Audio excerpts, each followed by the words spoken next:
وسلم الله عليه وسلم وزينا بالحلم وكرمنا بالتقوى وجمعنا بالعافية اللهم أخرجنا من ظلمات الوهم وأكرمنا بنور الفهم وافتح علينا ببركة العلم وحسن أخلاقنا بالحلم واجعلنا ممن يستمعون القول فيتبعون أحسنه والحمد لله رب العالمين. بسم الله الرحمن الرحيم. قال المؤلف رحمه الله ونفعنا بعلومه في الدارين آمين يا رب العالمين. قال الإمام الباجوري رحمه الله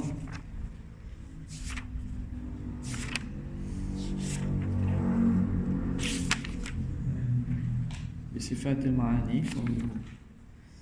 ambil kalau matan tu kata Imam Sanusi, wasifatu la tattasifu wa amma burhanu wujubi qiyamihi ta'ala binafsihi fali'annahu ta'ala law ihtaja ila mahallin lakana sifatan wasifatu la tattasifu bisifatil ma'ani walal ma'nawiyyah wa maulana jalla wa azza yajibu ittisafuhu bihima falaysa bisifah.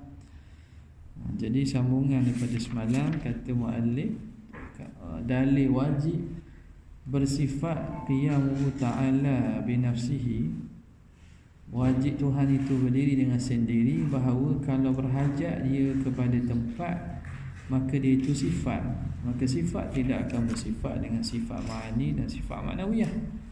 Maka Allah Ta'ala, padahal Allah wajib bersifat dengan sifat ma'ani dan ma'nawiyah, maka Tuhan bukan sifat. Dan kalau berhajat ia kepada mukhassis, lakana hadithan, kalau Tuhan itu berhajat kepada pencipta, nescaya dia itu baharu, maka baharu itu mustahil, padahal telah terdahulu dalil menunjukkan wajib qidam dan baqa'nya.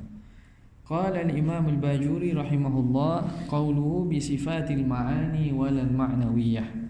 Sifat itu tidak boleh bersifat dengan sifat ma'ani dan tidak juga ma'nawiyah. Kerana sifat tu, bila Tuhan tu sifat, maka sifat dia tak akan bersifat dengan sifat ma'ani.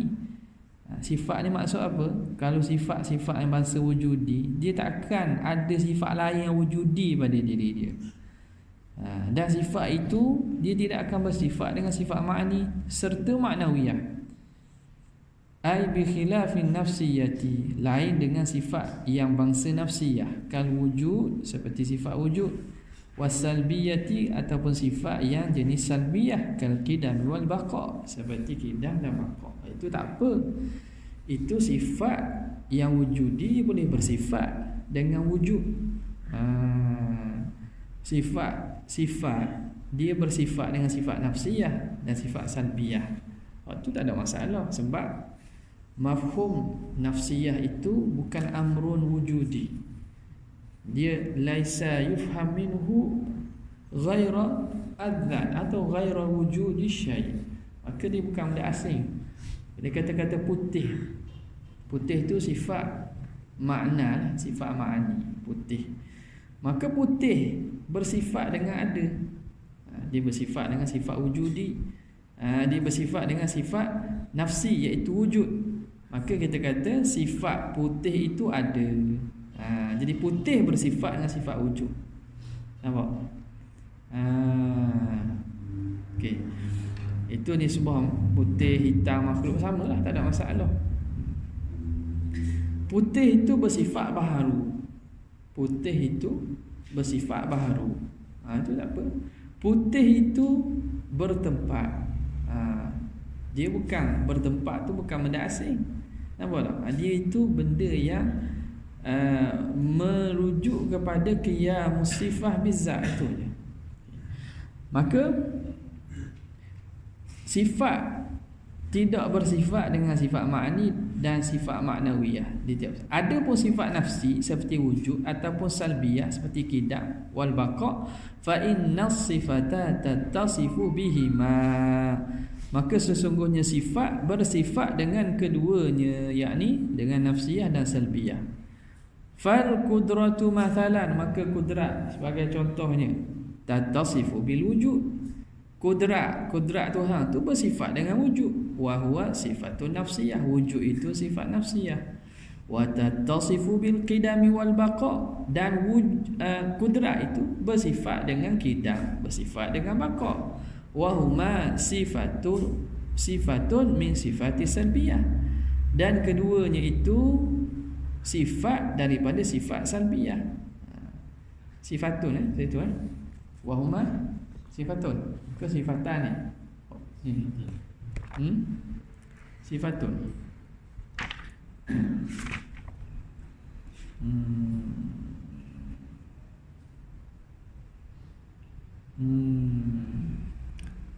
Dia kata wahuma min, dalam sini tak ada sifat. Wahuma minas sifati salbiyah, gitu je. Dalam nuskah di tahqiq ni dia tak tulis sifatun. Sebab dari segi ta'birnya patut dikata wahuma sifatani min sifati salbiyah. Baru jumlah tu mutabaqah, khabar dengan mubtada dia. Jadi dalam satu nuskah lagi tak ada sifat tu, mana wahuma minas sifati salbiyah, jelaslah. Sebab kalau nak takwil jauh, wahuma ai wa kullu minhuma pula sifatun.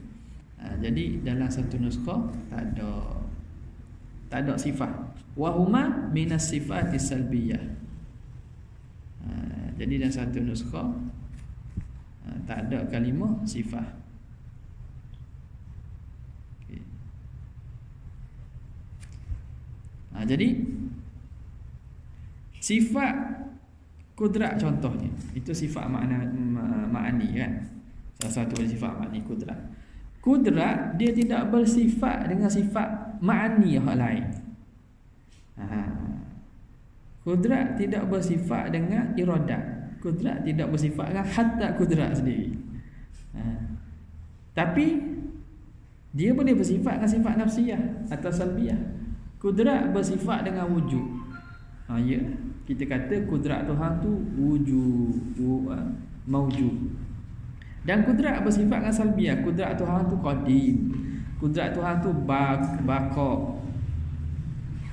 Kudrat Tuhan tu mukhalafah dengan hak lain. Kudrat Tuhan itu berdiri dengan sendiri, dengan makna kedua, yakni tak berhajat kepada pencipta. Dengan makna kedua, kat makna pertama. Dengan makna pertama dia bukan sifat. Kudrat tu sifat. Dengan makna kedua, kudrat Tuhan tu satu. Betul-betul. Okay. Jadi sifat-sifat tersebut sifat bersifat dengan sifat nafsiyah dan salbiyah. Waktu menerima sifat nafsiyah, menerima sifat salbiyah. Dia tak boleh terima sifat ma'ani hak lain. Hitam bersifat dengan putih. Tak boleh kan? Tak. Hitam sifat putih. Dah jadi. Macam mana dia hitam sifat putih? Hitam bersifat dengan hitam hak lain pula. Tak jadi tu. Mana satu hitam hak ada. Okey, jadi maka kata dia dalam masalah ini dia sifat boleh bersifat dengan nafsiyah dan salbiyah. Okey, bicara kita ini ialah berkaitan kalau Tuhan tu sifat, nescaya sifat dengan maksud sifat ma'ani tadi lah. Kalau Tuhan tu bangsa sifat dan sifat yang bangsa ada, maka macam mana sifat nak bersifat dengan sifat ma'ani? Sebab sifat itu adalah sifat dengan sifat ma'ani serta maknawiyah. Okey, maknawiyah ni sifat ada ke tak ada? Maknawiyah. Maknawiyah ni sifat yang bangsa ada ke tak ada? Tak ada kan? Sama ada kita kata umur intibariyah atau dia tu ahwal, hal. Dan kalau gitu sifat wujud kan khilaf juga. Ada kata umur intibariyah, ada kata ahwal. Atas kata ahwal tu Tuhan bersifat dengan wujud. Tuhan bersifat dengan wujud tu sifat hal. Lepas tu maknawiyah, kenapa Tuhan tak boleh nak bersifat pula dengan sifat maknawiyah? Bukan. Kalau andai dia tu sifat, kenapa tak boleh bersifat dengan sifat maknawiyah? Padahal maknawiyah itu ahwal. Wujud boleh pula sifat bersifat dengan wujud.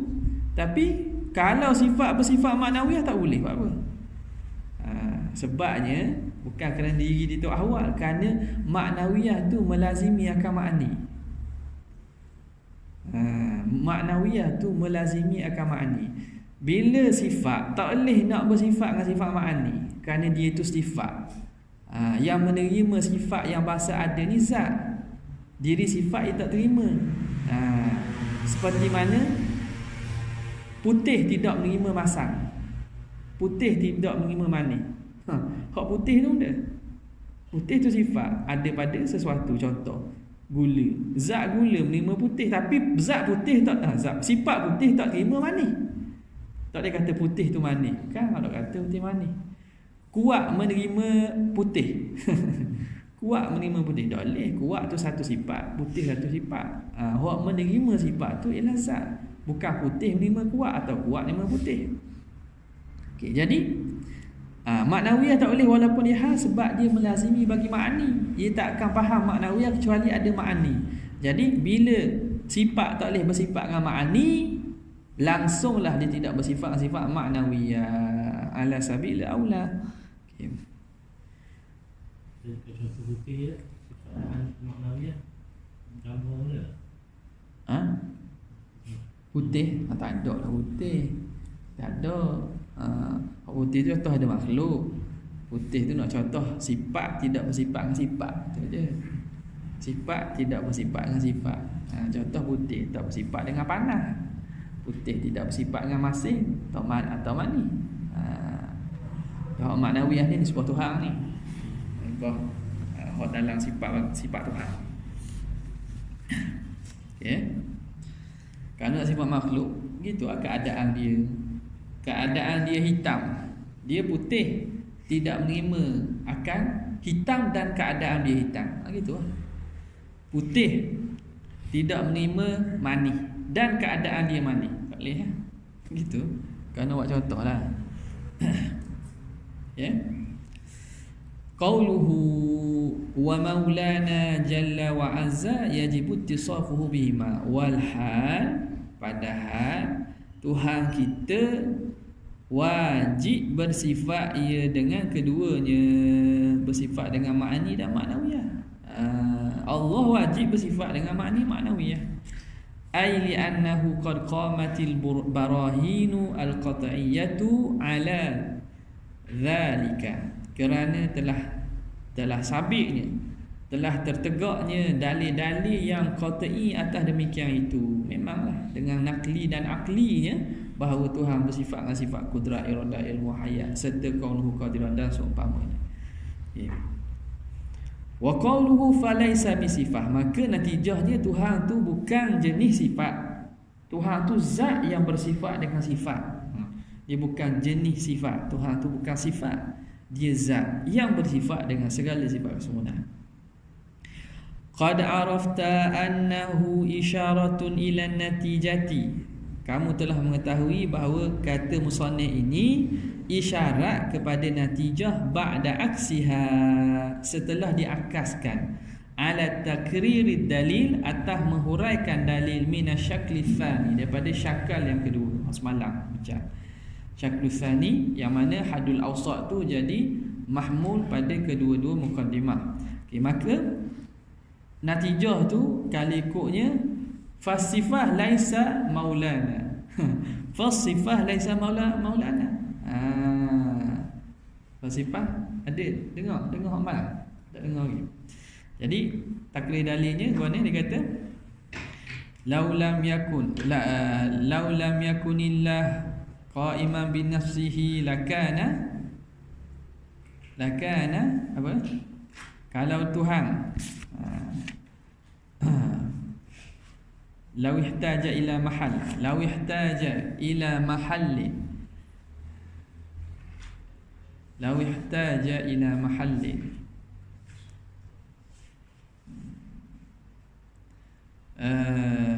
kalau Tuhan berhajat kepada mahal, lakana sifatan. Tak, waktu qiyah kedua tu.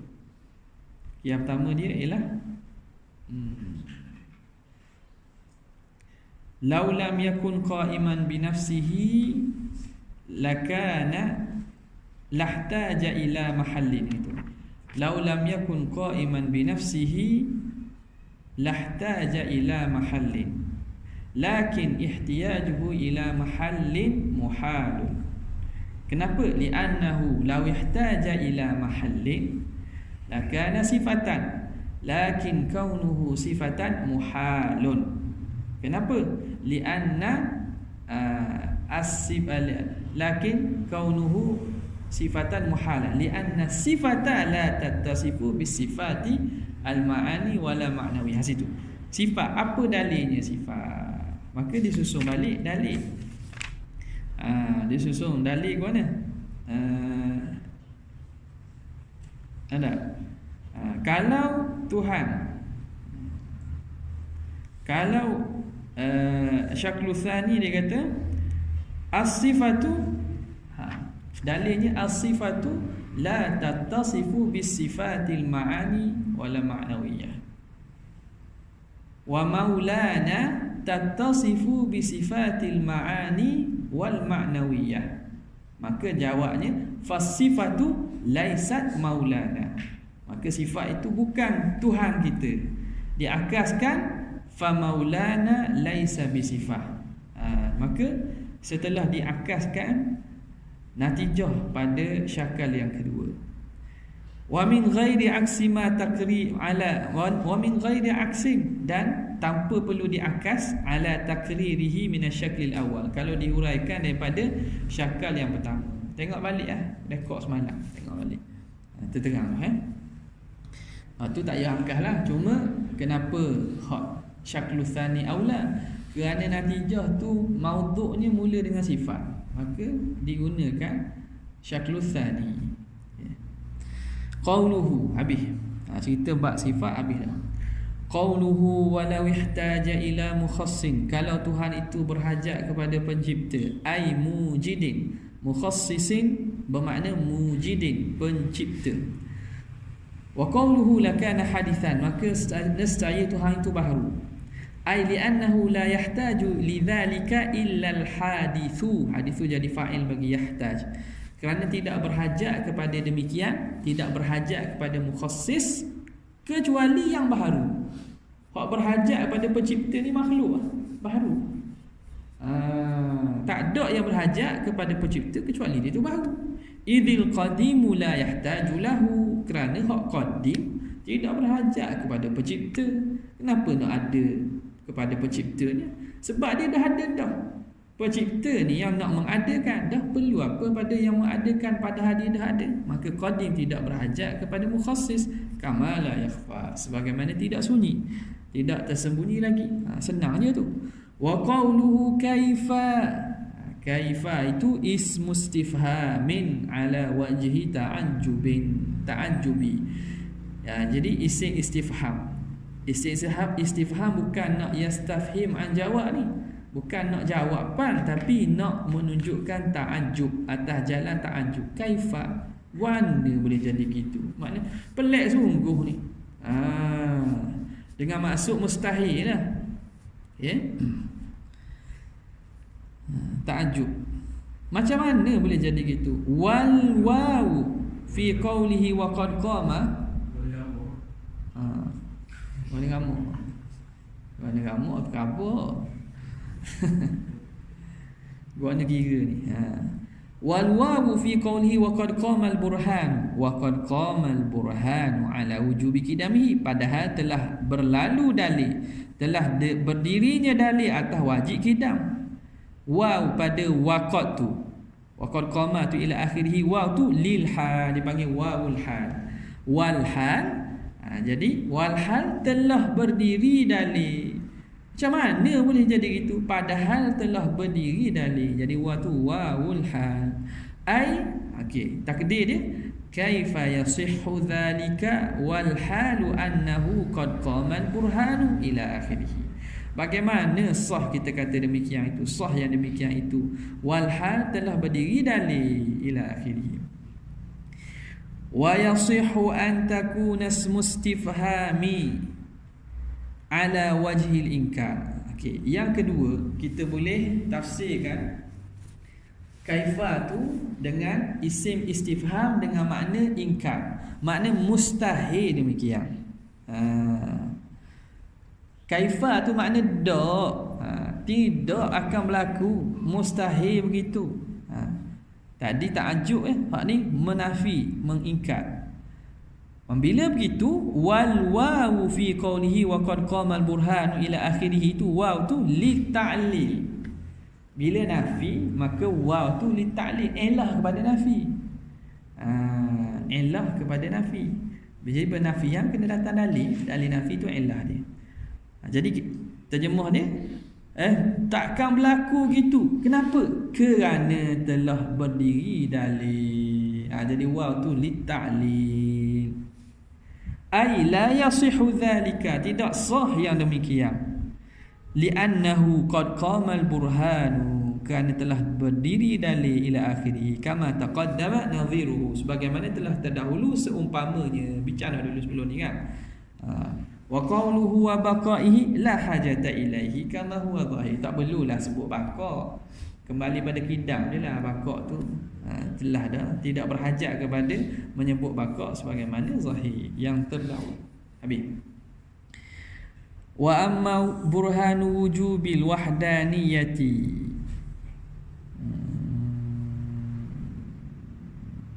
baca sikit lah. Okay.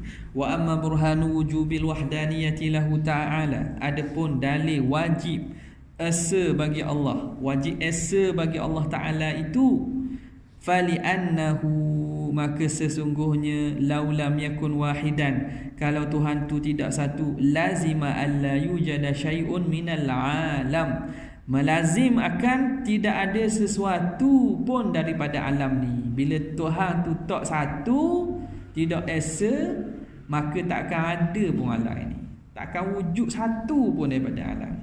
Liluzumi ajzihi hina idzin, kerana lazim lemah Tuhan, melaziminya akan lemah Tuhan ketika itu, ketika ada lebih daripada satu.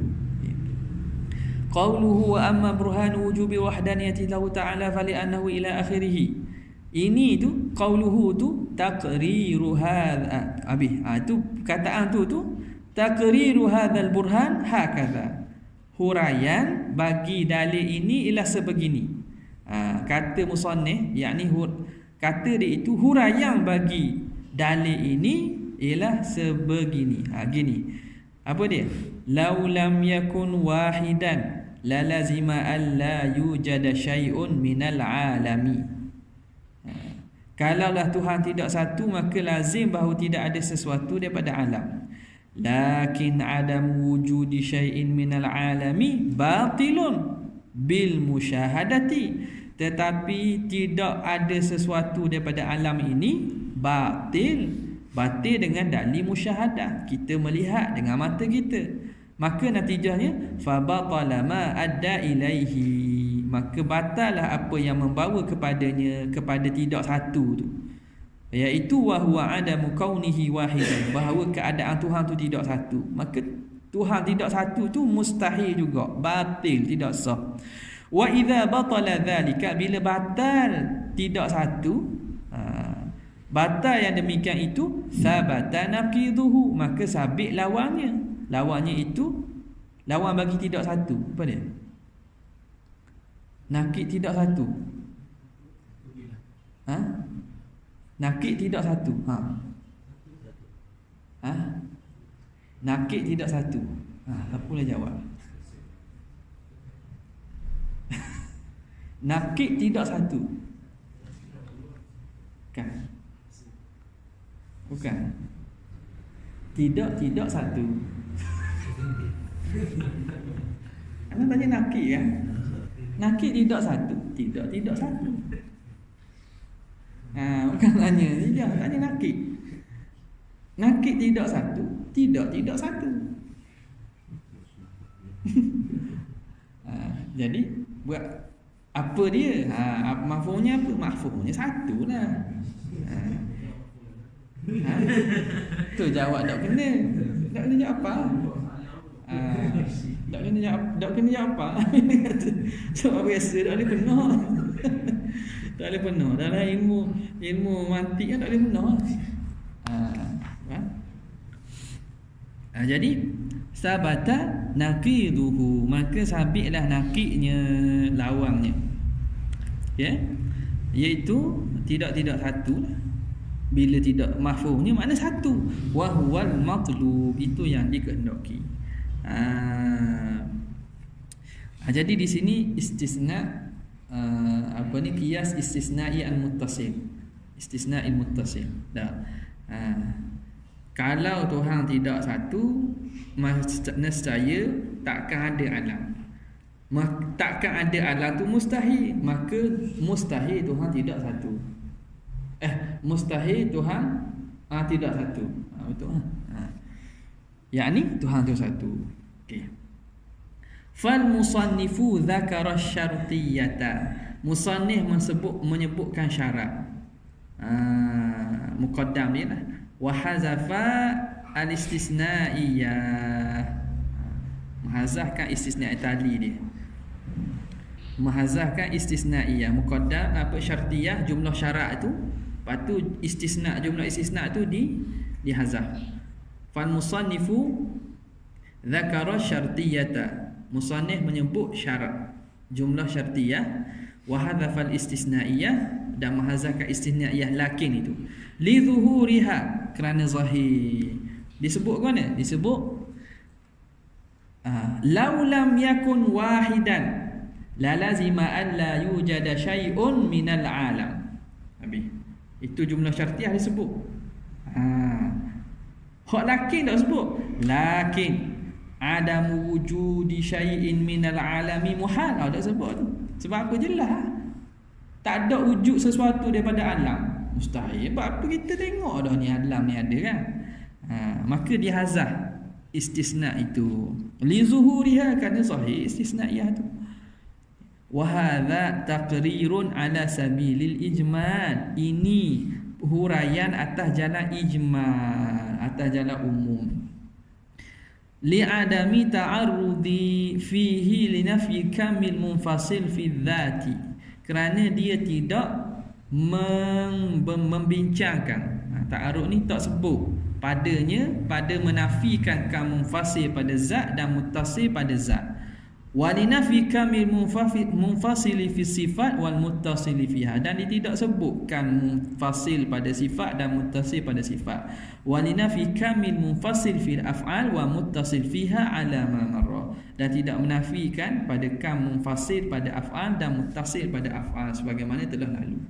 Jadi kalau dalam masalah wahdaniyah kan menafikan enam kam kan, sitatakumum, 6 kam, 6 atau 5 khilaf lah tu. Ya, kita ambil 6 lah. Menafikan 6 kam, 6 berbilang muttasil munfasil fi zat, muttasil munfasil fi sifat, muttasil munfasil fi af'al. Okey, jadi waktu dah sebut dalil disebut ijma' saja. Dalil disebut ijma' saja. Kalau ikutnya dalil ni kena pada hak mana saja? Dalil ni kena pada hak mana? Dalil daripada li'an law lam yakun wahidan la lazima an la yujad syai'un min al-alam luzumi ajzihi idzin. Kena mana? Dalil ni kena pada hak mana? Antara 6 kam. Kam munfasil fi zat. Kam munfasil fi zat. Kalau ada Tuhan tu tidak satu, dengan maksud Tuhan satu makna ada Tuhan lain, itu kamu fasih fi zat. Jadi zahir nas musannif pada menunjukkan atau menghuraikan kam munfasih fi zat zahirnya.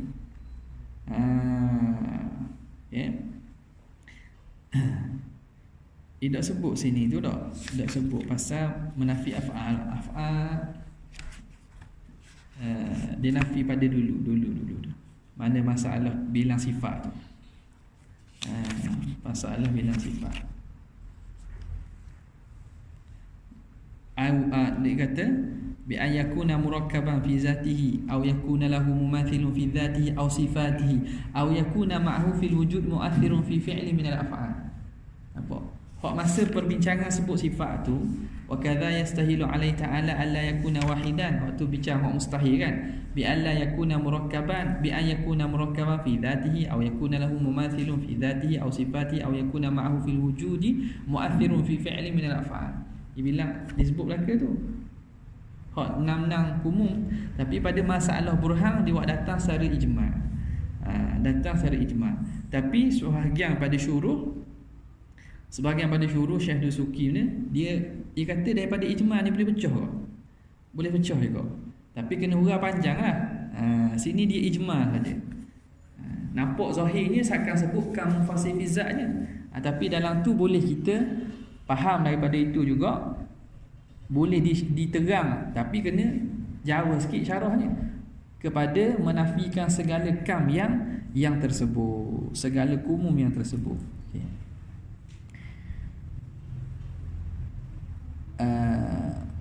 Wa bayanul awal wallahu alam. Ni semula bab dalil tamanu, dalil tawarud. Ini penting kena faham, sebab banyakkan isunya berkaitan dengan kalau Tuhan itu bukan satu. Kalau macam mana berhujung dengan orang musyrik, orang yang mengatakan Tuhan tidak satu.